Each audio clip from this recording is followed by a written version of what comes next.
Speaker, I'll tell you what's reckless to public safety when you have a Conservative Party of Canada who proposes to make AR-15-style firearms illegal again.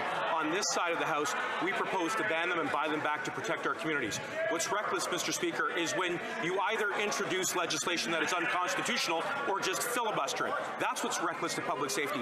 On this side of the House, Mr. Speaker, we put forward legislation that is there to protect Canadians. We do it in a way that's constitutional. That's my focus. That's the focus of this government. Madam Speaker, it's categorically false to say that Bill C-83, which was aimed at ending solitary confinement, a practice that had been condemned by human rights groups and was felt to be against our charter, was replaced by something called structured intervention units to allow for a more direct and equitable form of intervention in those cases. Madam Speaker, the misinformation that's happening is the link between C-83 and the decision made by Correctional Services Canada to transfer this known killer.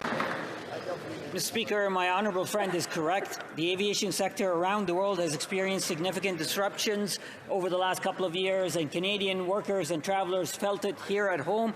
We promised Canadians to take actions on lessons learned. So far, we've strengthened passenger protection rights. We are working to modernize CATSA, and today I had the honour of tabling Bill C-52 that will enhance service standards for airports and airlines and enhance transparency. This is great news for Canadians, Mr. Speaker, and I look forward to working with my colleagues on advancing this important legislation. Mr. Speaker, we are pretty fed up with this fight against evidence-based programs that actually are saving lives. We cannot allow the Conservatives to take us back to the failed ideology of the past.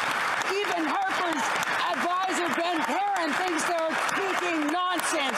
So just stop it and save lives. Mr. Speaker, public servants from the PSAC provide important services to Canadians, and the government values their work. We are committed to reaching agreements that are fair for employees and also reasonable to Canadians. There is a competitive deal on the table, but the PSAC continues to insist on demands that are unaffordable and would severely impact our ability to deliver services to Canadians.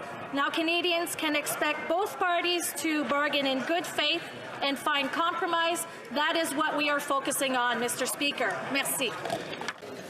And as a physician with my colleague, the Minister of Mental Health and Addictions, we know firsthand the harm caused by opioid addiction. While the leader of the official opposition continues to oppose safe supply, our government is focused on saving lives and improving our policies to better serve Canadians. For Public Services and Procurement Canada, that means working to improve Canada's integrity regime brought in by the previous government so that we can better safeguard procurement policies and practices. Thank you, Mr. Speaker. My goal is to grow Canada's fish and seafood sector and do it in a sustainable way so it is there for the long term and for the next generations. Mr. Speaker, the stocks mentioned, their decisions have not yet been made, and when they are made, I will announce them for the member and for all of the fish harvesters on Eastern Canada.